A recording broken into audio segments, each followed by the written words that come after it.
अध्यक्ष महोदय,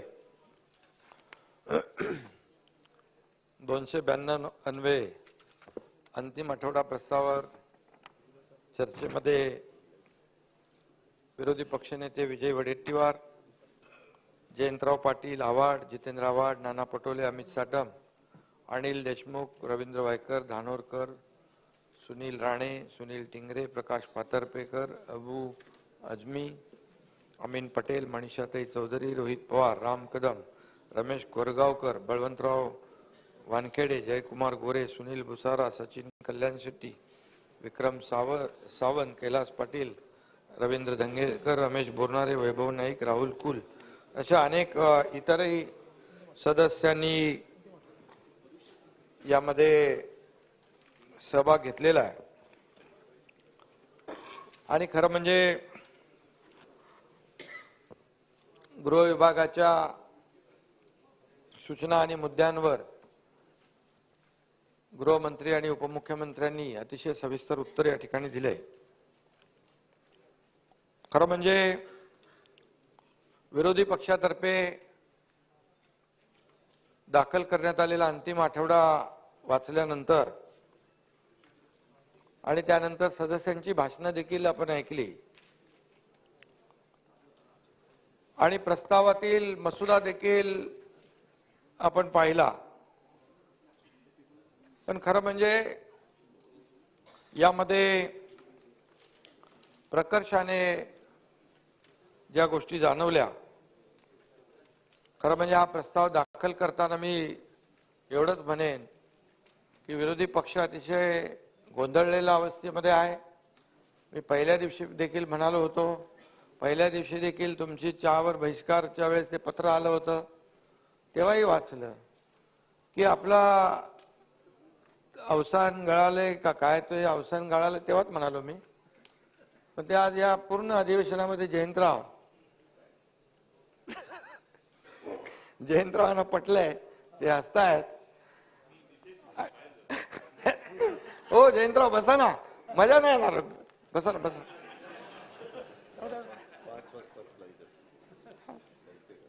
कदाचित वरिष्ठ नेते दिल्लीत लोकसभेच्या जागा वाटपामध्ये व्यग्र असल्यामुळे सगळेच जण महाविकास आघाडीचे नाही एनडीए आघाडीचे आणि त्यामुळे योग्य दिशा मिळाली नसेल आणि शिवाय दिशा प्रकरणामध्ये काही लोकांनी इथे सदस्यांनी मतं मांडल्यामुळे आधीच दिशाहीन झालेल्या विरोधी पक्षाचं गलबत आणखीनच भरकटलेलं दिसलं।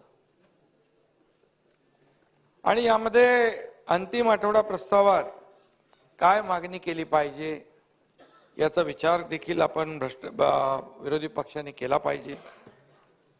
कालपर्यंत भ्रष्टाचार युक्त आणि प्रभावहीन असल्याची ओरड विरोधी पक्ष करत होता जलयुक्त शिवार योजनेच्या संदर्भात। आणि ही योजना मी सांगेन की देवेंद्रजी जेव्हा मुख्यमंत्री होते तेव्हा ही योजना आपण यापूर्वी देखील मी सभागृहात ते मांडलंय, ती सुरू झाली आणि शेतकऱ्यांच्या हितासाठी ती सुरू झाली आणि शेतकऱ्यांना त्याचा फायदाही होऊ लागला। परंतु त्यावेळेस आरोप झाले ती योजना बंद झाली, परंतु आता ती योजना अनेक भागात राबवण्याची मागणी देखील आपण करताय। यामुळे खरं म्हणजे आपली ओरड आणि आपले आरोप किती खोटे होते हे देखील या ठिकाणी सिद्ध झालेलं आहे। तसेच या प्रभावी असलेल्या योजनेमध्ये 2.5 वर्ष या योजनेला 2.5 वर्ष भासणात गुंडाळून विजयराव महाराष्ट्रातल्या लाखो शेतकऱ्यांच्या त्यांचं नुकसान करण्याचं, त्यांच्या जीवाशी खेळण्याचा जो काही प्रकार महाविकास आघाडी सरकारने केला आहे, त्यामुळे महाविकास आघाडी म्हणायचं की आणखी काय म्हणायचं असा प्रश्न या ठिकाणी पडला। शेवटी या राज्यातल्या प्रत्येक माणसाचा विकास साधण्याचं काम सरकारने करायचं असतं। त्यामुळे शेतकरी असू द्या, कष्टकरी असू द्या, महिला भगिनी असू द्या, अन्य कुणीही असू द्या, परंतु केवळ सूड भावनेने यांनी महाराष्ट्राच्या महत्वाकांक्षी प्रकल्पांना रोखून धरलंय आणि खरं म्हणजे अनेक प्रकल्प रखडले आणि रखडवले गेले।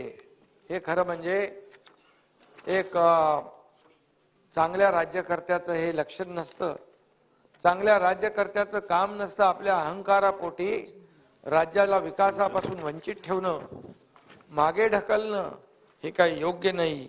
आणि म्हणूनच आज आपण पाहतोय की FDI पासून शिक्षण क्षेत्रापर्यंत सर्व क्षेत्रावर आघाडीवर असलेलं आपलं राज्य मागे पडलं। आम्ही कारभार हाती घेतल्यानंतर FDI मध्ये विजयराव पुन्हा पहिल्या क्रमांकावर आपलं राज्य आणण्याचं काम आम्ही केलं। जे आपल्या महाविकास आघाडीच्या काळात ते मागे गेलं होतं, इतर राज्य आपल्या पुढे गेली होती।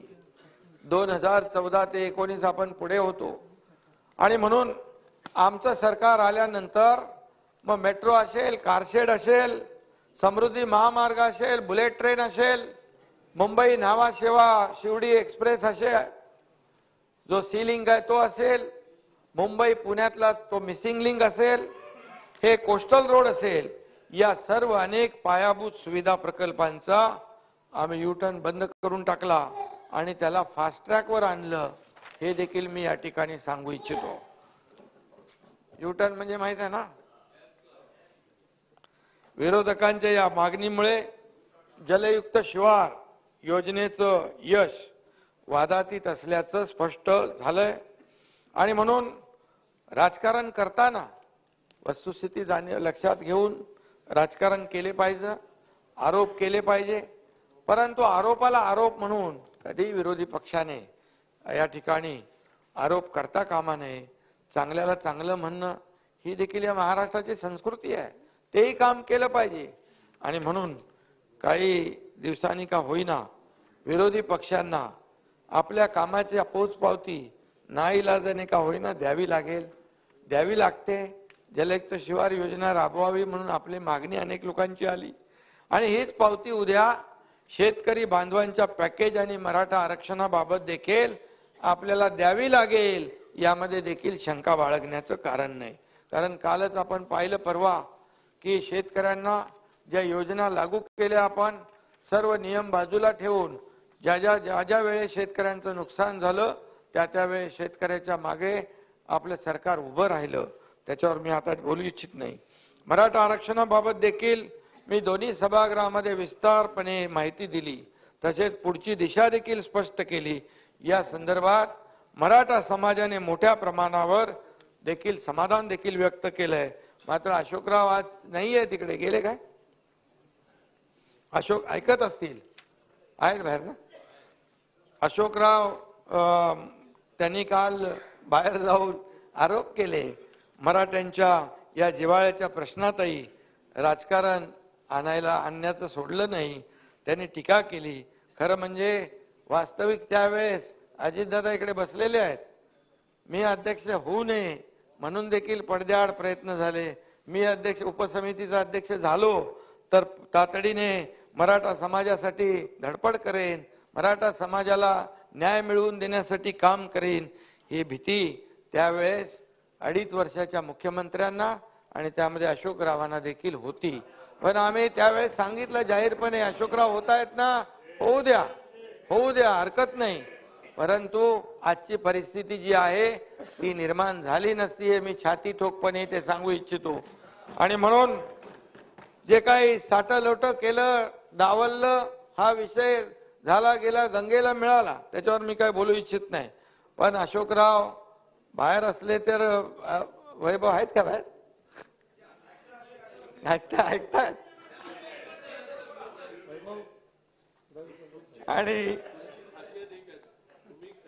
आणि कुठे बोलतो मी? अरे बोलायचं किती आहे माझ्याकडे इथे।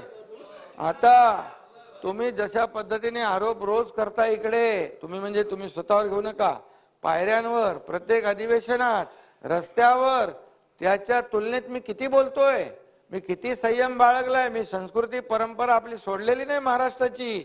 अरे तुम्ही कधीच नाही, पण मला सोडायला पण लावू नका। पण खूप आहे पोतडीमध्ये, आळ्याला गेलो हळूहळू तर खूप निघेल. त्यामुळे अशोकरावांना मी एवढंच सांगतो, तुमच्या आदर्श कारभारामुळे अशोक पर्व तर चमकलं, पण मराठा पर्व मात्र अंधारातच ठेवलं आपण.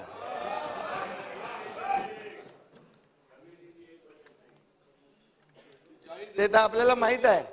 आणि म्हणून आम्ही घेतलेल्या प्रत्येक विकास प्रकल्पाबाबत ते आता निकालच खोटं आणि दिशाभूल करणारे आरोप करत असले तरी सुद्धा यथावकाश त्यांना याही प्रकल्पांबाबत आमच्या कामाची पोचपावती द्यावीच लागेल. पण ज्याला मनाचा मोठेपणा असेल तर ते देतील, त्याच्यावर मी जाऊ द्या बोलत नाही. याशिवाय अंतिम आठवडा प्रस्तावात शालेय शिक्षणाच्या झालेल्या दुरावस्थेचा देखील ओझरता उल्लेख केलेला आहे. पण आता आपण विषय काढलेलाच आहे, त्यामुळे मी एवढंच सांगतो, शालेय शिक्षणाची दुरावस्था झालीच होती. पण ती कधी झाली होती? तुमच्या सरकारच्या कालावधीत. केंद्र सरकारच्या परफॉर्मन्स ग्रेडिंग इंडेक्स मध्ये 2017 ते 2019 या कालावधीत महाराष्ट्र पहिल्या लेवलवर होता, पहिल्या क्रमांकावर होता, म्हणजे अव्वल दर्जाचा होता. मात्र महाविकास आघाडी सरकार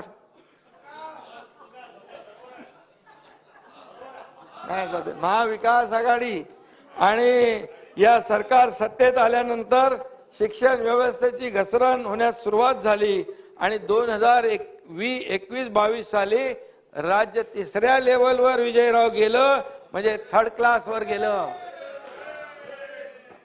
डिजिटल स्कूल आणि वर्ल्ड क्लास शिक्षणाच्या गमजा आणि गप्पा मारणाऱ्यांनी प्रत्यक्षात शिक्षण व्यवस्थेला थर्ड क्लास वर नेऊन ठेवलं होतं. ही वस्तुस्थिती आहे. वर्षाताई, ही वस्तुस्थिती आहे, तपासून बघा. पण आम्ही कारभार हाती घेतल्यापासून शाळांचा आणि शिक्षणाचा दर्जा उंचावण्यासाठी सातत्याने काम सुरू केलं. माझी शाळा सुंदर शाळा हे अभियान आम्ही राज्यभर राबवतोय.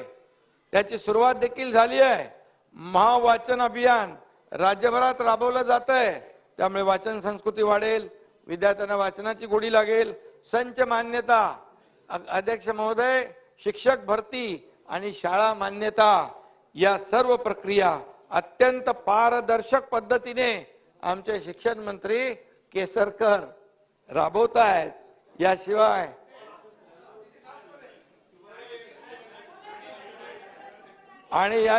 CSRच्या माध्यमातून अनेक नामवंत कंपन्या या शाळांचा दर्जा उंचावण्यासाठी पुढे येत आहेत आणि मॉडेल स्कूल देखील या ठिकाणी करण्याचा आमच्या सरकारचा प्रयत्न आहे.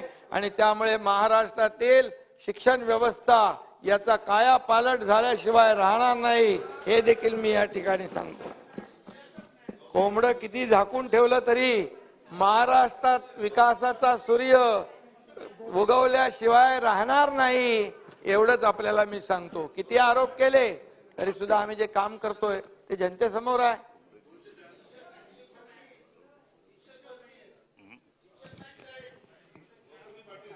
महापालिका क्षेत्रात बेकायदा बांधकामातून होणाऱ्या भ्रष्टाचाराबाबतीमध्ये विरोधकांनी बात केलेली आहे. अमीन भाई, जितेंद्र आवाड इधर सामने बैठे, मैंने उनके सामने ही एक कमिश्नर को फोन किया. मैंने कहा अनधिकृत बांधकाम जो भी होगा उस मी एवढंच सांगतो, महापालिका आयुक्तांना आदेश दिले, सर्व अनधिकृत बांधकाम होता कामा नये. अनधिकृत बांधकामाला कोणी सुरुवात केली तर फुटिंगवरच त्याचं तोडून टाका आणि जे अधिकारी त्याला मदत करत असतील त्यांच्यावर पण गुन्हे दाखल करून त्यांना जेलमध्ये टाका. जितेंद्र आव्हाडजी बरोबर आहे. आणि म्हणून या ठिकाणी म्हणून एकच सांगतो, अध्यक्ष महोदय, महापालिका काय बोलायचं आहे ह्याच्याबद्दल आहे नाही, मला माझं भाषण झाल्यावर. अध्यक्ष महोदय, महापालिकेतील बेकायदा बांधकामाच्या तथाकथित भ्रष्टाचारावर हा काय बोला. ठीक आहे. उत्तर चालू आहे. अरे बसन जाऊ दे ना. उत्तर चालू आहे. पहिला प्रोसिजर माझा असा आहे की ऐका ना, अरे थांबा ना. अध्यक्ष महोदय, पहिला प्रोसिजर असा आहे, मी 293चा प्रस्ताव मांडला, तुम्ही अंतिम आठवड्यावर बोलायला सुरुवात केली. खरं तर 293चं उत्तर. अरे 293 वर बोललो ना मी. 293च्या प्रस्तावावर तुमचं नाव घेतलं मी.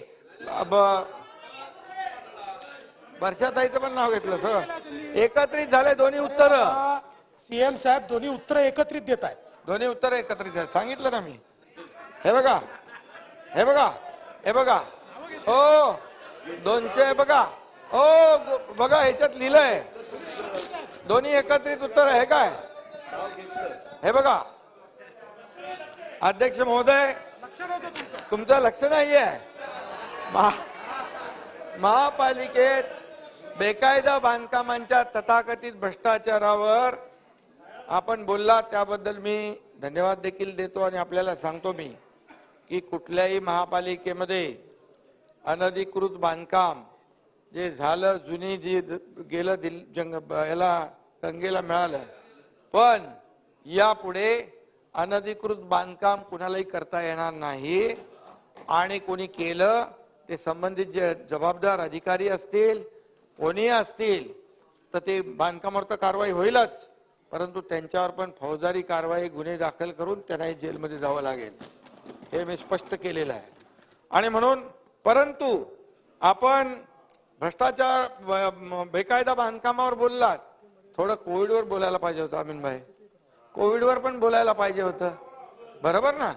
आपको मान्य है, लेकिन आप थोड़ा मजबूर है क्या, मजबुरी है तो, म्हणून आपण ते विसरलात.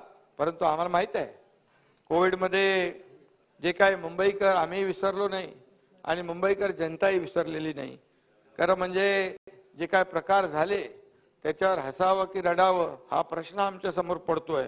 अध्यक्ष महोदय, जर असले प्रकार पाहून आणि व्यवहार बघून या मुंबईकरांना नाही, आपल्या कुणालाही चीड आल्याशिवाय राहणार नाही. कारण कोविड काळात यांनी केलेला जो भ्रष्टाचार आहे, हा भ्रष्टाचार म्हणजे मैताच्या टाळूवरचं लोणी खाण्याचा प्रकार आहे अमीनभाई. याच्यामध्ये खरं म्हणजे या भ्रष्टाचाराच्या सुरस कथा अरेबियन नाईट्स मधील कथांपेक्षाही अकल्पित आहेत, भारी आहेत. आणि कोविडमध्ये भ्रष्टाचाराच्या अनेक प्रकरणांना कॅग आणि ईडी आदी विविध यंत्रणांच्या माध्यमातून देखील वाचा फुटली होती. आणि ते तर आता लगेच नाही सांगा, थांबा, तर तपास चालू आहे. अध्यक्ष महोदय, राज्यातील जनता मृत्यूशी लढा देत भीतीच्या वातावरणामध्ये त्या काळामध्ये जगत होती, हे आपल्या सगळ्यांना माहित आहे. कोविड हा अनपेक्षित आजार आला, अनपेक्षित संकट आलं, त्याची तयारी कुणालाही माहित नव्हती काय करावं. आणि अशा परिस्थितीमध्ये हे भीतीच्या वातावरणात मुंबईकरने, महाराष्ट्रातली जनता जगत असताना पैसे लुटण्याचा हा किळसवाना प्रकार पाहिल्यानंतर कुठल्याही सामान्य माणसाच्या मनात तिढी कुठल्याशिवाय राहणार नाही. अध्यक्ष महोदय, कपनचोर, खिचडी चोर अशी बिरुदं देखील कमी पडतील. अशा प्रकारचा मोठा भ्रष्टाचार या ठिकाणी कोर्टमध्ये केलेला आहे. आणि म्हणून असा जो थक्क करणारा प्रकार ऑक्सिजन प्लांट उभारणीत देखील केलेला आहे. ऑक्सिजन प्लांट जे रुग्णांना जीवदान देण्याचं काम ऑक्सिजन प्लांट करत होते. खरं म्हणजे यामध्ये अक्षरशः मी नावं घेणार नव्हतो, परंतु या ठिकाणी काही लोकांच्या कृपेने अक्षरशः टेंडरचा पाऊस पडला आणि उत्तर प्रदेशातील हायवे कन्स्ट्रक्शन नावाची एक कंपनी या ठिकाणी अशी काही तळपली की स्वतःचे मुख्य काम सोडून रोमिंग पॉवर ऑफ एटर्नी देऊन इतर अवांतर कामात प्रचंड त्यांनी काम घेतलं. आता मी नावं थोडीशी वगळलेली आहेत, गाळलेली आहेत.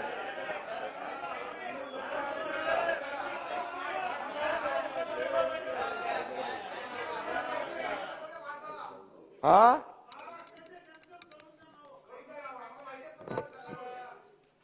नाही, त्याच्यामध्ये काय झालंय, आदित्य राजाच्या कृपेने वरुण राजाने अक्षरशः टेंडरचा पाऊस पडला. आता ठीक आहे, तुम्हाला तुमची इच्छा आहे ते बोलून टाका, ठीक आहे. कारण शेवटी मी म्हणालो की या प्रकरणातील एक महत्वाचं प्याद जे आहे हा रोमिन छेडा आहे. अध्यक्ष महोदय, या कंपनीच्या सुरस्कतांची सुरुवात झाली ती जिजामाता उद्यानातील पेंग्विन प्रकरणापासून. हायवे ब्रिज बनवणाऱ्या या कंपनीला चक्क पेंग्विन साठीचं इन्फ्रास्ट्रक्चर बनवण्याचं कंत्राट मुंबई महापालिकेने बहाल केलं. या हायवे कंपनीने पॉवर ऑफ एटर्नीद्वारे हे काम रोमिन छेडाला दिलं. इथं रोमिनचा पहिला रोमिंग आणि रोमहर्षक प्रवास सुरू झाला. पुढील 4 वर्षात रोमिनला, अध्यक्ष महोदय, छोटी मोठी मिळून सुमारे 270 कोटी रुपयांचा तब्बल 57 कंत्राट देण्यात आली. 57 कंत्राट. यावर हायवे बनवणाऱ्या या कंपनीला पुढे ठेवून रोमिनला पेंग्विन पाठोपाठ कोविडच्या कठीण काळात चक्क ऑक्सिजन प्लांट उभारण्याचं कंत्राट देखील देण्यात आलं. याचा काय संबंध? रोड बनवणारी कंपनी आणि पेंग्विनचं काम, त्यानंतर कोविडचं काम, कोण आहे, कशासाठी दिलं? बरं, हा रोमिन छेडा तरी ऑक्सिजन प्लांट उभारण्याचं काम करत असेल अशी कोणाची समजूत होईल. पण गंमत म्हणजे त्याचं बोरिवलीत परिहार डिपार्टमेंटल स्टोअर नावाचं कपड्याचं दुकान होतं. हे वस्तुस्थिती आहे, हे रेकॉर्डवर आलेलं आहे, तपासात आलेलं आहे. आणि कपड्याचं दुकान होतं. हायवे कंपनीला कंत्राट मिळताच 2% पैसे ठेवून उर्वरित सर्व पैसे या रोमिन छेडाच्या खात्यात फिरवण्यात आले. पैशांसाठी मुंबईकरांच्या जीवाशी किती खेळ करायचा याचा तरी विचार केला पाहिजे. एकीकडे माणसं मरतायत, एकीकडे लोकांचे जीव जात आहेत, आणि अशा प्रकारचं काम जी मंडळी करत होती त्यांनी थोडा तरी विचार करण्याची आवश्यकता होती. ऑक्सिजन प्लांट कडून 60 कोटीचं काम जुलै महिन्यात ऑक्सिजन प्लांटचं पूर्ण करणं अपेक्षित असताना प्रत्यक्षात ऑक्टोबर महिन्यात काम पूर्ण झालं. मात्र सदर काम 1 महिना उशिरा म्हणजे ऑगस्ट मध्ये पूर्ण झाल्याचं दाखवून त्याकरिता केवळ 3 कोटी दंड आकारण्यात आला. म्हणजे त्याच्यामध्ये देखील जे काही गैरप्रकार झालाय तो देखील तिकडे तपासात आलेला आहे. ऑक्टोबर महिना धरला तर 3 महिन्यांकरिता 9 कोटी रुपये दंड आकारणे अपेक्षित होतं. प्रत्यक्षात केवळ 3 कोटी दंड आकारण्यात आला. पण इथंच ही गोष्ट संपलेली नाही. या ठिकाणी ऑगस्ट मध्ये बोगस कागदपत्रांच्या आधारे काम पूर्ण झाल्याचं दाखवलं. कारण काम पूर्ण झाल्याचा दाखला दिल्यानंतर याच दाखल्याच्या आधारावर लगेचच पुढचं 80 कोटींचं काम त्याला देण्यात आलं पुन्हा. त्यामुळे ऑगस्ट मध्ये कार्यपूर्ती झाल्याचे दाखवण्याचा जो काही आटापिटा केला होता तो याच कारणासाठी. अध्यक्ष महोदय, ऑक्सिजन प्लांटच्या अगोदरच्या ज्या काही कथा आहेत त्या तर अगदी अचंबित करणाऱ्या आहेत. रस्ते बांधणाऱ्या कंपनीच्या नावावर रोमिन छेडाला पेंग्विन एक्झिबिशन सेंटर बरोबरच रोबोटिक झू, 5D थिएटर, प्रशासकीय कार्यालय, लांडगे, कोल्हे, sloth bear, otter, Madras pond turtle, तरस, बिबट्या एक्झिबिशन सेंटर, पक्ष्यांचे पिंजरे, रेप्टाईल हाऊस आदी कामे सर्रास देण्यात आली. सगळी कामं दिली. याबरोबरच पेंग्विन कक्षाकरिता निगा व देखभालीचे कंत्राट देखील बहाल करण्यात आलं. अमीन भाई सुनो बरोबर. ज्यामध्ये HVAC system, electrical system, life support system, veterinary doctor आणि पेंग्विन करता मासे पुरवण्याचं कंत्राटही देण्यात आलं. एक ही आदमी है, देखो कितना सबका मालिक है. सबका मालिक. आता काय यावर आपण काय बोलणार. आणि म्हणून जिजामाता उद्यानामधील इंजिनिअरिंग सेवांचेही निगा देखभालीचे काम याच कंपनीच्या माध्यमातून रोमिन छेडाला देण्यात आलं. अनेक वेळा हे काम एक एक महिन्याच्या कालखंडाचं दाखवून अध्यक्ष महोदय सातत्याने सलग त्याला देण्याचं काम या ठिकाणी केलं. म्हणजे एक एक महिना करून त्याचं सातत्य टिकवत राहिलं. आणि या कंपनीला नंतर महापालिकेच्या शाळांमध्ये वॉटर प्युरिफायर पुरवण्याचं कामही देण्यात आलं. पक्षी कक्ष आणि टर्टल पॉन्ड साठी under water lights, filter pump पुरवण्याचंही काम देण्यात आलं.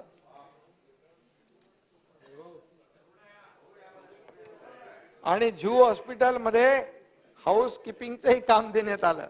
हे सगळं वर्षाताई मी जे बोलतोय ते रेकॉर्डर आहे आणि सगळं तपासात आलेलं आहे.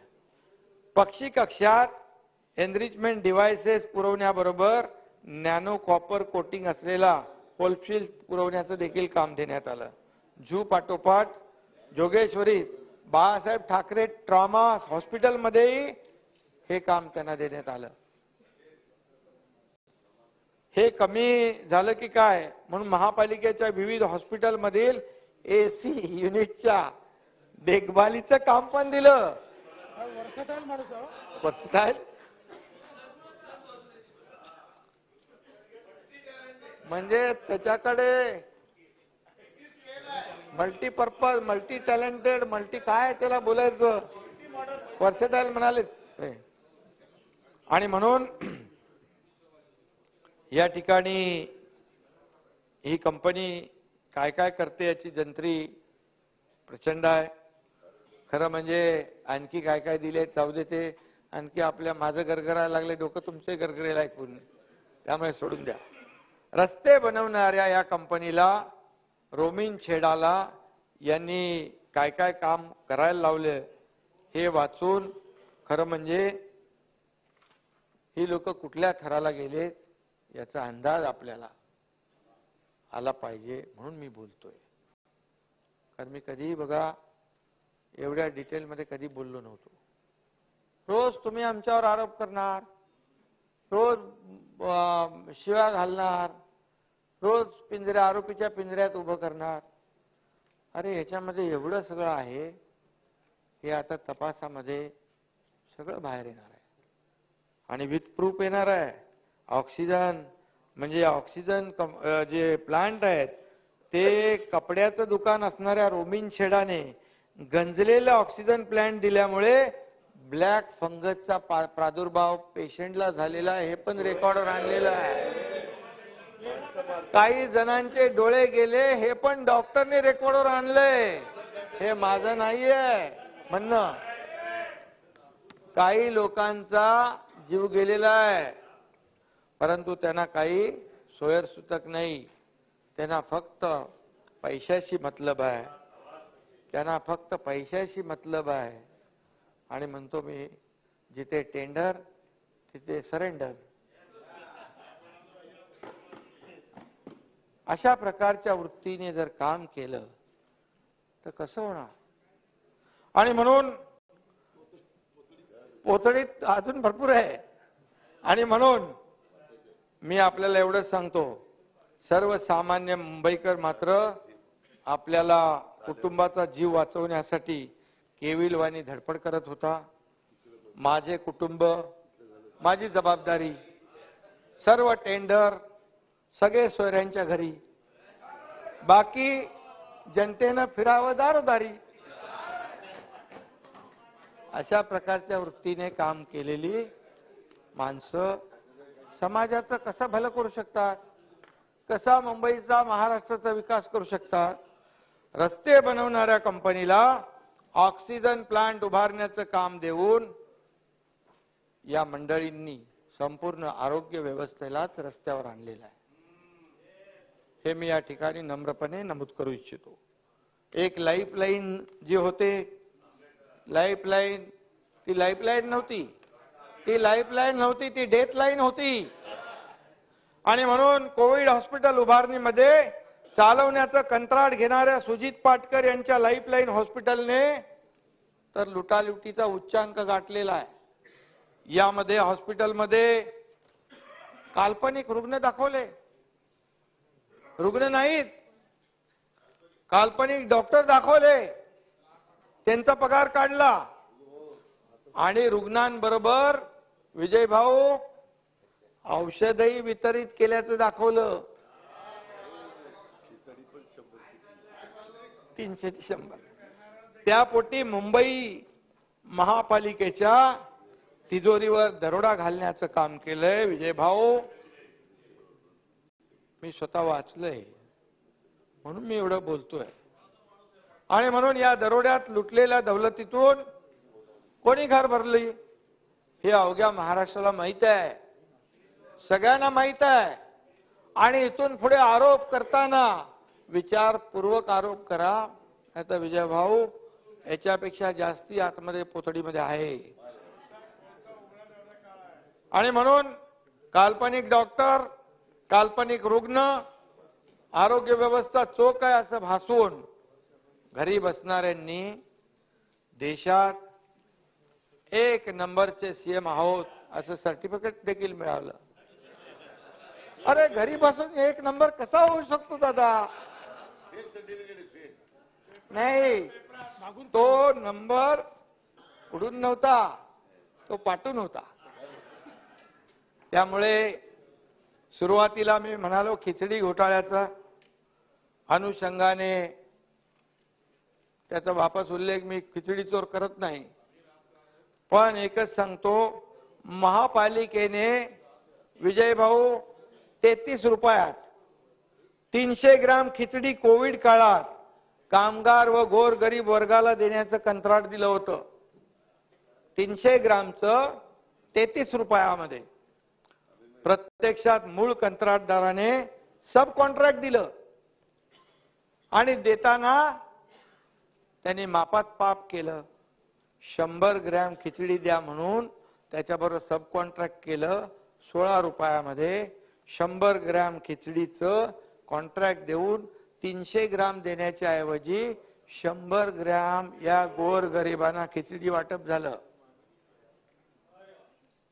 म्हणजे 300 ग्राम देण्याचं कंत्राट, 300 ग्राम त्या ठिकाणी खिचडी द्यायला पाहिजे होती, तिथे 100 ग्रॅम खिचडी दिली आहे. आणि या गोरगरीब कामगार कष्टकरी यांच्या तोंडातला जयंतराव 200 ग्रामचा घास पळवून स्वतःची तुंबडी भरली. नाही जयंतराव नाही. या व्यवहारामध्ये कोणाकोणाच्या खात्यामध्ये किती किती पैसे गेले, चेकने पैसे गेलेले आहेत ते मी आता इथं सांगत नाही, पण ते तपासामध्ये रेकॉर्डवर आहे. कुणाच्या खात्यात किती पैसे, कुणाच्या खात्यात किती पैसे, हे सर्व उघड झालेलं आहे आणि ते बाहेर येईल. सह्याद्री रिफ्रेशमेंट एक हे लाईफलाईन हॉस्पिटल घोटाळ्यातील आरोपी साळुंके, कदम, पाटकर यांच्याशी संबंधित आहे. सह्याद्री रिफ्रेशमेंट. आता खिचडीचं टेंडर भरताना अर्ज सह्याद्रीच्या नावाने, त्यावर कंपनीशी कोणताही कागदोपत्री संबंध नसलेल्या कदमची सही. याहून एक भारी गोष्ट म्हणजे पात्रतेसाठी ज्या किचनचा पत्ता दाखवण्यात आला ते किचन गोरेगाव येथील पर्शियन दरबार या हॉटेलच्या मालकाचं, आणि आपलं किचन खिचडीसाठी दाखवण्यात आलंय याचा त्या पर्शियन दरबारच्या मालकाला पत्ता देखील नाही. म्हणजे त्याचं जेव्हा माहिती घेतली तेव्हा त्यांनी ऍफिडेव्हिट दिलंय की माझ्याशी कुठल्याही प्रकारचा करारनामा कोणी केलेला नाही आणि माझा या घटनेशी काही संबंध नाही. म्हणजे अरेबियन नाईट सोबत आता पर्शियन नाईटच्या सुरस कथा देखील या हे कोविड कधी झालं, हा भ्रष्टाचार कधी झाला, वर्षातही आपल्या याला पाठिंबा आहे का? या 300 ग्रामच्या 100 ग्रामला या अरेबियन नाईट सोबत पर्शियन नाईटच्या सुरज कथा देखील पुढे आल्या. आता फक्त आणखी एकीकडे सामान्य माणूस जिवंत राहण्यासाठी धडपड करत असताना यांच्या नोट काउंटिंग मशीन मध्ये मात्र खनखनाट सुरू होता. इकडे माणसं मरत होते, नोटा मोजल्या जात होत्या आणि इकडे माणसं मरत होती. रेमडेसिवीर मध्ये देखील अध्यक्ष महोदय असंच झालंय.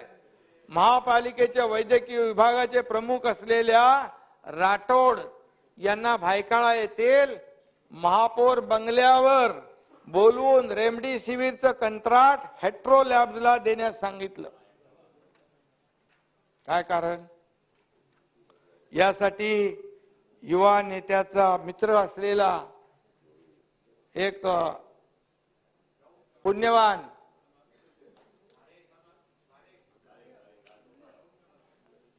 याला मदत करा असे निर्देश आले. युवा नेते पारखी असल्यामुळे पुण्यवान माणसाला ते काम देऊन टाकलं. आणि हेट्रो कंपनी बरोबर महापालिकेने मायलान कंपनीला देखील 40,000 इंजेक्शन प्रत्येकी 650 रुपयात पुरवण्याचं कंत्राट दिलं होतं. 40,000 पैकी 31,000 इंजेक्शन पुरवल्यानंतर उरलेली 9,000 इंजेक्शन पुरवायच्या अगोदर या मायलान कंपनीला 2 लाख रेमडेसिवीर साठी प्रत्येकी 1568 रुपये दराने कंत्राट दिलं. म्हणजे 650 रुपये एकीकडे आणि दुसरं कंत्राट जे 1568 रुपयाने. या काळामध्ये नवी मुंबई, ठाणे, मीरा भाईंदर या तिन्ही महापालिकांनी रेमडेसिवीर आवाड जितेंद्र आव्हाड यांना माहित आहे, त्यांनी देखील रेमडेसिवीर विकत घेऊन लोकांना दिले. आपण एक दुसऱ्याला मदत केली. त्यावेळेस महापालिकांनी देखील या तिन्ही रेमडेसिवीर मायलॉनकडून सुमारे 650 रुपयांच्या दराने विकत घेतले. मग इथंच का 1568 रुपये लागले? आणि म्हणून 2 लाख रेमडेसिवीर साठी 650 ऐवजी 1568 रुपये देऊन महापालिकेच्या तिजोरीवर 6 कोटीचा डल्ला मारला गेला. फक्त ही काय कलाकारी कोणी केली हे सगळं माहित आहे. याला या सर्व पैशाचा बूस्टर डोस कोणाला मिळाला हे तपासामध्ये पुढे येणार आहे. आणि म्हणून मी एवढंच सांगेन की अशा प्रकारे कोविड मध्ये तरी अशा प्रकारचे प्रकार व्हायला नको होते. एवढीच माफक अपेक्षा मुंबईकरांची, आपल्या सर्वांची आहे. त्याचबरोबर धारावीचा देखील एक मोर्चा काढला होता. मला वाटतं सावेंनी उत्तर दिलं त्याच्यावर. धारावीचा पुनर्विकास प्रकल्प सुरू आहे, मान्य केलाय. मुंबईमध्ये मोर्चा निघाला होता.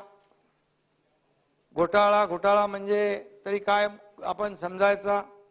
निविदा काढून कोविड सेंटरची उभारणी केल्यानंतर निविदापेक्षा अतिरिक्त रक्कम दिली, आता जे मी म्हटलं तो घोटाळा आहे.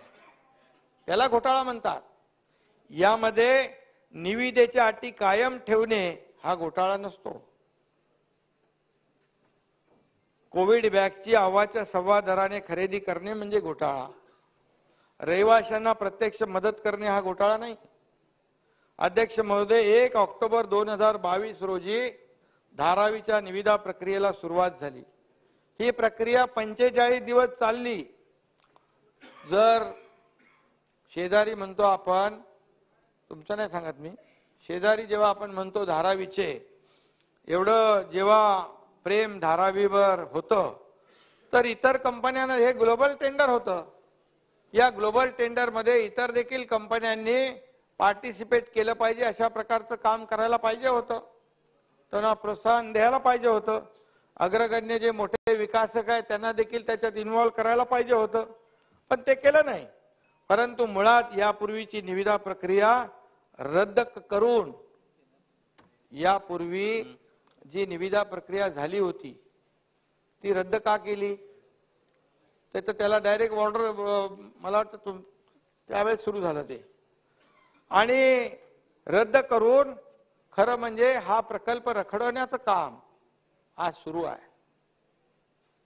वर्षाताईंची पण इच्छा आहे की धारावीचा पुनर्विकास झाला पाहिजे, सर्वसामान्य लोकांना न्याय मिळाला पाहिजे, त्यांना घरं चांगली मिळाली पाहिजे.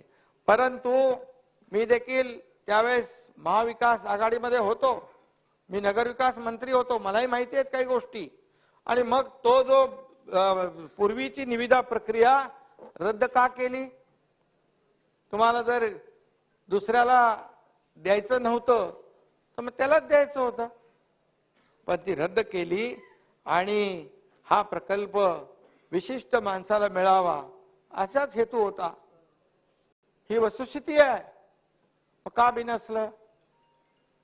मध्ये कोणीतरी सांगितलं की काही सेटलमेंट, कोणीतरी सेटलमेंट तुटलं की काय, आणि मग स्वतः मोर्चा काढायचा आणि मग यालाच आपण उलट आरोपाच्या पिंजऱ्यामध्ये सरकारला उभं करायचं, हे काय बरोबर नाही. आणि म्हणून मी एवढंच सांगतो, यामध्ये टेंडर द्यायला तुमचा विरोध होता, तर मग यापूर्वी ज्या कंपनीला टेंडर मिळालं ते टेंडर म्हणजे मिळालं म्हणजे ते सर्व प्रक्रिया झाली होती, ते का रद्द केलं? त्यावेळेस मी मगाशी म्हटलं त्याप्रमाणे ते ग्लोबल टेंडर काढलं होतं, ती काय पुनर्विकासाची योजना होती, ती टेंडरमध्ये समाविष्ट केली होती पूर्णपणे, आणि त्यावेळेस इतरही लोक त्यामध्ये येऊ शकली असती, परंतु त्यानुसारच निविदा मागवल्या होत्या. टेंडर प्रक्रिया पूर्ण केल्यानंतर एकही अट सरकारने बदलली नाही. ग्लोबल टेंडर मध्ये अदानी कंपनीने स्पर्धात्मकरित्या भाग घेतला, ते पात्र ठरले. ही सर्व प्रक्रिया अत्यंत पारदर्शकपणे झालेली आहे. परंतु या ठिकाणी मी जास्त काय आरोप करू इच्छित नाही.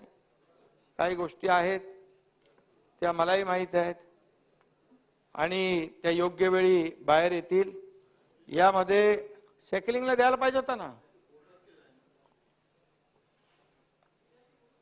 आणि म्हणून एका धारावी प्रकल्पामध्ये टीडीआर संदर्भातली ज्या तरतुदी आहेत त्या पारदर्शक आहेत. त्यामुळे हा प्रकल्प जो आहे हा विशिष्ट प्रकारचा प्रकल्प आहे. हा या प्रकल्पामध्ये जवळपास 2004 पासून प्रयत्न सुरू आहेत. यामध्ये निविदा प्रक्रिया काढली, कोणी रिस्पॉन्स करत नव्हता, आणि हा विशिष्ट प्रकार आहे. जवळपास 10 लाख लोक राहतात. 600 एकरचा हा प्रकल्प आहे. आजची परिस्थिती तिथे आम्ही साफसफाई डीप क्लीन ड्राईव्हला गेलो त्या दिवशी बघितलं, गटार, पब्लिक टॉयलेट, रस्ते सगळं पाहिलं. आणि या विशिष्ट प्रकारच्या व्हायटल प्रोजेक्टसाठी जेव्हा विशिष्ट प्रकारच्या सवलती दिल्याशिवाय हा प्रकल्प होऊ शकत नाही, आणि या सर्व सवलती ज्या आहेत त्या टेंडरमध्ये टाकण्यात आल्या होत्या. आणि म्हणून यामध्ये एवढंच मी सांगेन, आता जे काही लोक आरोप करतायत त्यांनी समजून घेतलं पाहिजे, विकास नियंत्रण नियमावलीमध्ये या अनुषंगाने निविदा व मंत्रिमंडळ मंजुरी या बाबी विचारात घेऊन टीडीआर आणि त्या संदर्भातल्या प्राथमिक अधिसूचना प्रसिद्ध करण्यात आलेली आहे. सदर अधिसूचना 25 डिसेंबर पर्यंत सूचना व हरकती याकरता उपलब्ध आहे. अजून त्याच्यावर निर्णय घेतलेला नाही. त्यामुळे आरोप करायच्या अगोदर विचार केला पाहिजे, स्टेटस काय आहे, प्रेझेंट स्टेटस या प्रकल्पाचं काय आहे. आणि म्हणून कोणाला हरकती घ्यायच्या असतील, सूचना करायच्या असतील तर मोर्चे काढण्यापेक्षा यामध्ये जर कायदेशीर प्रक्रियेमध्ये सहभागी होण्याची मुभा तुम्हाला होती, परंतु फक्त केवळ राजकारण करायचं. अधिसूचना अंतिम करण्यापूर्वी सर्व सूचना हरकती यांचा विचार केला जाणार आहे. त्यामुळे प्राथमिक अधिसूचना म्हणजे निर्णय असं समजून आरोप करणं हे चुकीचं आहे.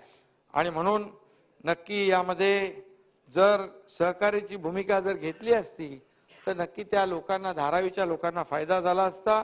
जसं मातोश्री 1 पासून मातोश्री 2 हा जसा आपला अभिमानास्पद प्रवास झाला, तसा या धारावीकरांचा जो प्रवास आहे धारावी 1 पर्यंत व्हायला पाहिजे. कारण आज परिस्थिती पाहिल्यानंतर काय परिस्थितीमध्ये माणसं राहत आहेत हे पाहिलं पाहिजे. आणि या धारावीतल्या लोकांना खरं म्हणजे या रहिवाशांना जर आपण न्याय देऊ शकलो नाही तर त्यांच्या विरोधात तरी आरोप करणं चुकीचं आहे.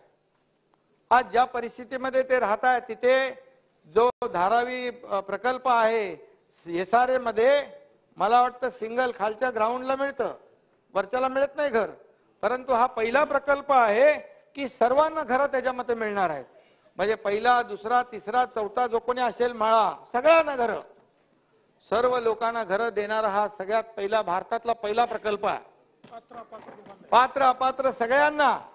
फक्त पात्र माणसाला NC2 तिथे जे दुकानदार आहेत, जे छोटे मोठे उद्योग आहेत त्यांना तिथे मिळेल. जे अपात्र आहेत त्यांना काहीतरी 10 किलोमीटरच्या परिघामध्ये रेंटल स्कीम मध्ये घरं मिळतील. परंतु त्यांना विकत घेण्याची देखील मुभा आहे, विकत घेण्याची मुभा देखील ठेवलेली आहे. आणि TDRचा जो विषय आहे यामध्ये TDRचा जो विषय आहे त्यामध्ये देखील टेंडरमध्ये मला वाटतं 50% TDR त्याच्याकडून, कारण TDR जनरेट होणार तिथं मला वाटतं ह्याचं हाईट रेस्ट्रिक्शन आहे, फनेल झोन आहे, त्यामुळे तो वरती जाऊ शकत नाही. हे हाईट रेस्ट्रिक्शन असल्यामुळे आणि त्यामुळे TDR जनरेट झालेला त्याला मार्केटमध्ये विकल्याशिवाय प्रकल्प होऊ शकत नाही. ही वस्तुस्थिती जाणून घेतली पाहिजे. आणि त्यामध्ये 50% TDR त्याच्याकडून घेण्याची त्याच्यात अट होती, ती परत निगोशिएट करून काहीतरी 40%वर आणली आहे, 40% वर. आणि जर त्यांनी 40% TDR दिला नाही तर त्याला दुसरीकडूनही TDR घेता येतो. लोडाचे बरोबर आहे की आपको मालूम होगा. आणि दुसरं डिजिटल हे केलंय TDR आणि म्हणजे काय म्हणतो डिजिटली तो मॉनिटर करता येईल, कुणालाही ते बघता येईल. ट्रान्सपरंट आहे, डिजिटल आहे. TDR असं लपवून छपून ठेवतात, डिजिटल प्लॅटफॉर्म दिलाय. आणि म्हणून त्याचबरोबर जे एक अप्पर लिमिट देखील आहे की किती टक्क्यापर्यंत, अप्पर लिमिट पण 90% केलेलं आहे. त्यामुळे सगळं जे आहे आणि तिथे SPV आहे, फक्त अदानी नाही, सरकारला देखील त्यातले 20% जो आहे तो प्रॉफिट झाला तर 20% सरकारला देखील आहे. आणि त्यामुळे हा प्रकल्प जो आहे हा प्रकल्प अतिशय महत्वाकांक्षी प्रकल्प आहे. यात 10 लाख लोकांच्या जीवनाशी निगडीत आहे. आणि जे लोक उद्या त्यांना समजलं की हा विरोध कशासाठी होतोय तर मोर्चा तिकडे काढण्यापेक्षा मोर्चा उलट्या दिशेने पण जाऊ शकतो. कारण किती दिवस किती वर्ष राहणार ते अशा परिस्थितीमध्ये. आणि म्हणून याचा देखील विचार करण्याची आवश्यकता आहे. आणि म्हणून आज मी एवढंच सांगेन की धारावीकर ज्या काही नरक यातना भोगतायत त्याच्यातून आपल्याला त्यांना बाहेर काढलं पाहिजे. धारावी आशिया खंडातली एक मोठी झोपडपट्टी आहे. धारावी हा आशिया खंडातली झोपडपट्टी न राहता जगातले लोक बघायला आले पाहिजे की धारावीचा विकास कसा झाला आणि धारावीकरांचं जीवन सुसह्य कसं झालं. मला वाटतं तिथं 300 का 350 देतात, त्याच्यामध्ये 300 SRA मध्ये मिळतं. आता इथं 350 स्क्वेअर फीट देण्याचा देखील निर्णय त्या याच्यामध्ये झालेला आहे. एकूणच आपण जर म्हटलं तर काही लोक म्हणजे काही झालं नाही, तडजोड झाली नाही की अशा प्रकारचे मोर्चे काढतात आणि त्याला असं आपण म्हणतो चाहिए खर्चा निकालो मोर्चा.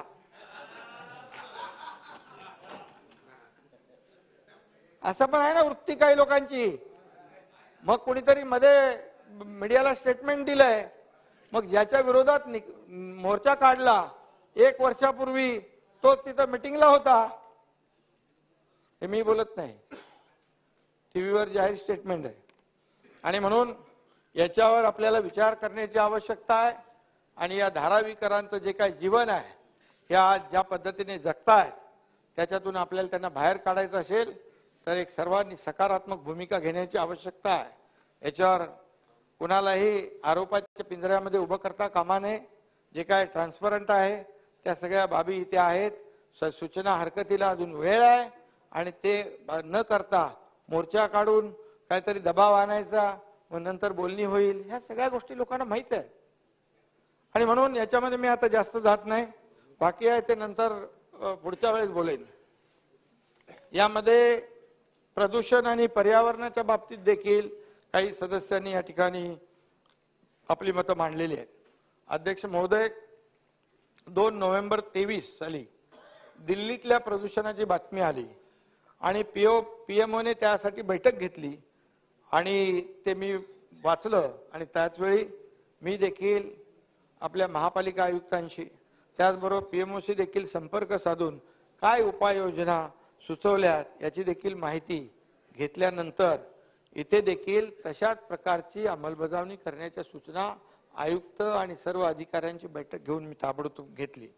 आणि त्यानुसार आज आपण महापालिकेमध्ये पाहतोय की स्वच्छतेला आपण प्राधान्य दिलेलं आहे आणि ज्या ज्या ठिकाणी कन्स्ट्रक्शन सुरू आहेत, मेट्रोची कामं सुरू आहेत, MMRDAची कामं सुरू आहेत, या ठिकाणी जे सरकारी प्रकल्प सुरू आहेत आणि खाजगी प्रकल्प देखील सुरू आहेत, त्यांना देखील सर्वांना नोटिसा दिल्यात महापालिकेने.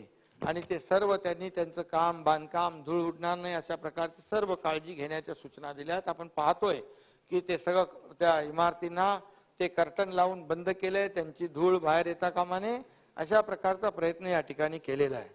त्याचबरोबर आपण मुंबई महापालिकेने डीप क्लीन ड्राईव्ह देखील ही मोहीम सुरू हातात घेतलेली आहे.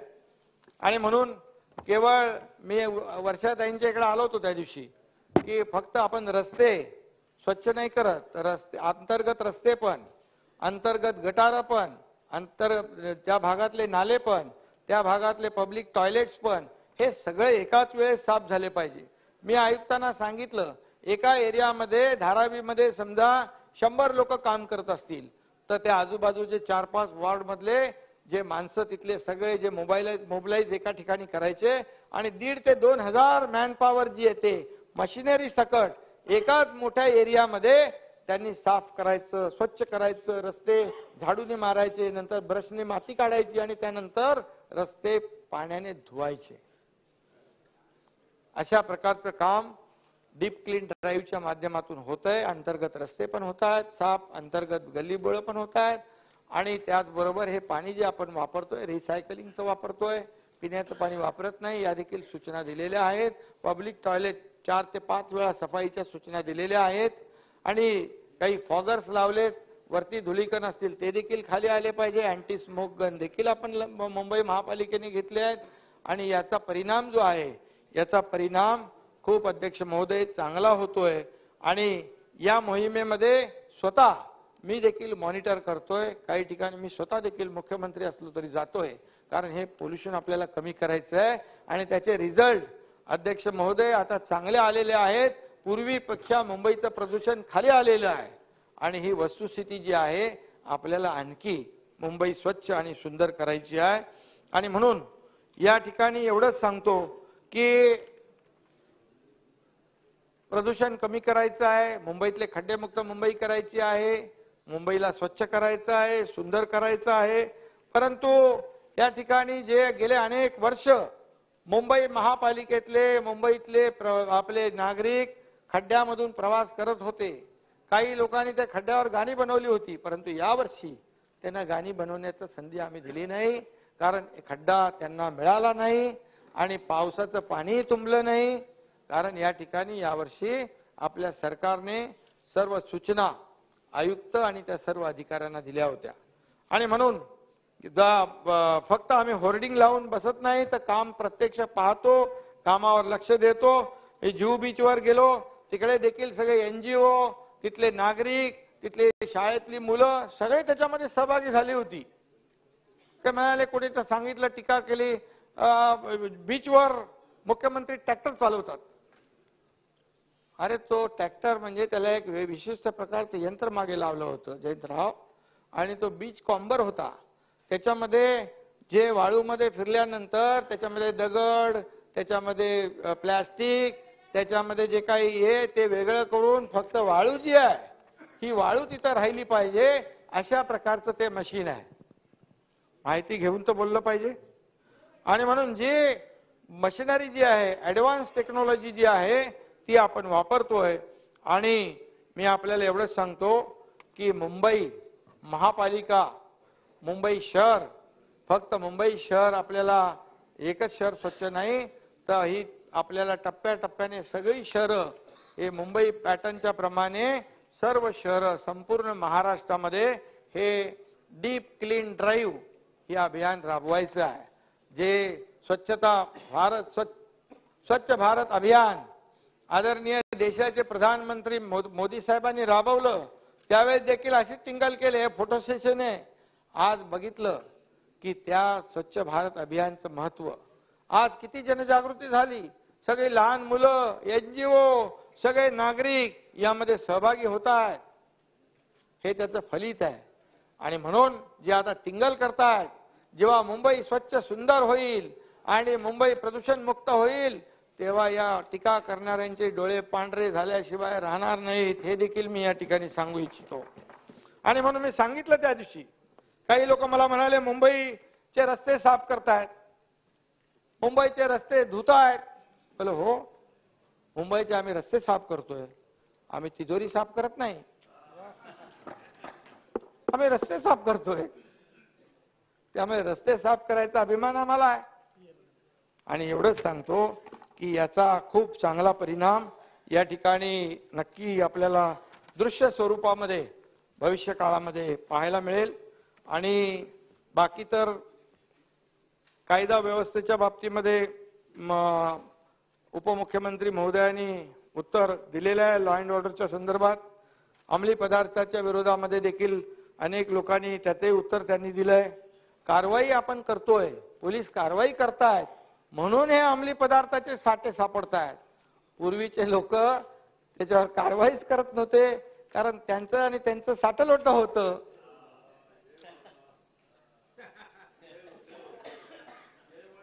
परिस्थिती बदलली आणि म्हणून हे साठे सापडतायत. कोट्यावधी रुपयाचे साठे सापडतायत, MD सापडतंय, आणखी काय काय सापडतंय आणि बरंच काय काय सापडतंय. कारण आपले पोलीस दल जे आहे मुंबईचं अतिशय जागृत आहे. आणि म्हणूनच हे शोधकाम सुरू झालंय.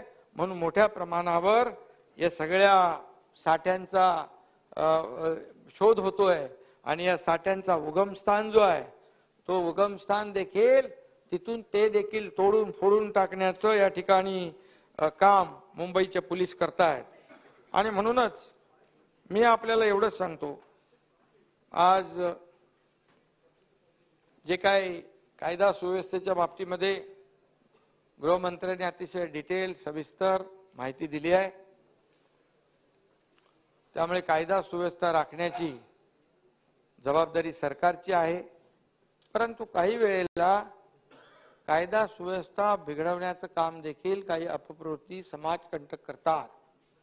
त्यांच्यावर देखील सरकारचं बारीक लक्ष आहे. आणि असं नाना का साचता का नाना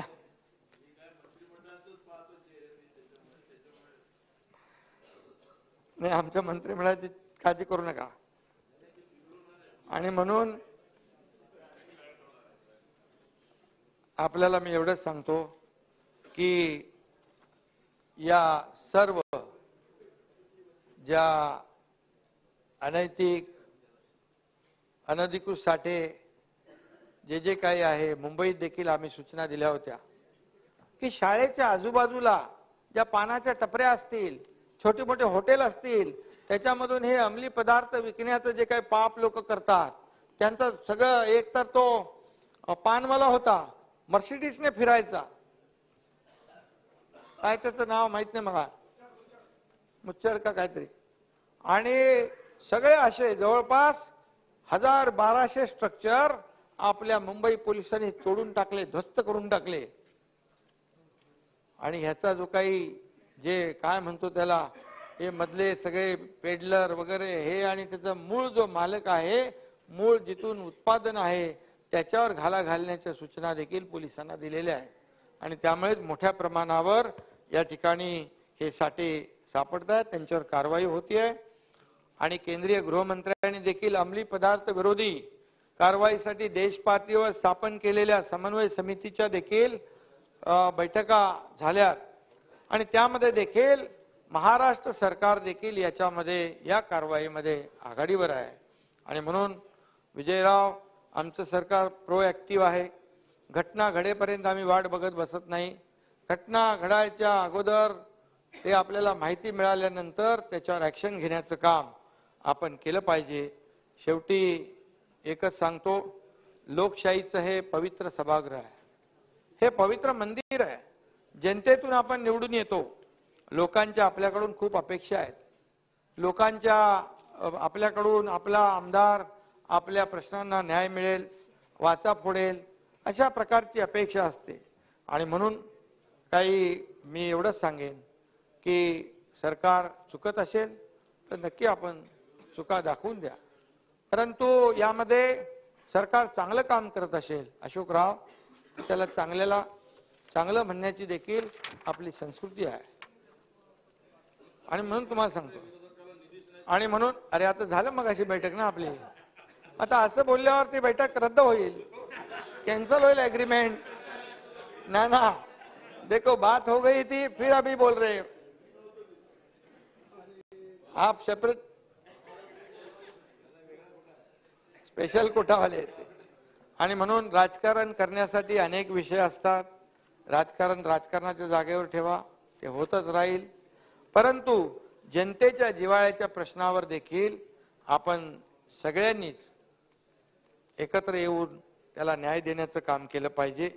एवढंच मी आजच्या या प्रसंगी सांगतो. आजचा शेवटचा आपला अधिवेशनाचा दिवस आहे. अतिशय खेळीमेळ, किती 3-3 लोक उभे आहेत. मी संपलं माझं भाषण. आणि त्यामुळे या अधिवेशनामध्ये अतिशय खेळीमेळीच्या वातावरणामध्ये चर्चा झालेली आहे. आणि सत्ताधारी आणि विरोधक हे दोनही आपल्याला आवश्यक आहेत. त्यामुळे मी पुन्हा एकदा आपल्या सगळ्यांना मनापासून धन्यवाद देतो. जे काही आपल्याकडून बोलून झालं असेल, आमच्याकडून काही बोलून झालं असेल, ठीक आहे, आपण ते दुसऱ्या अधिवेशनात बोलू, त्याचं काय पुढे मागे करायचं ते.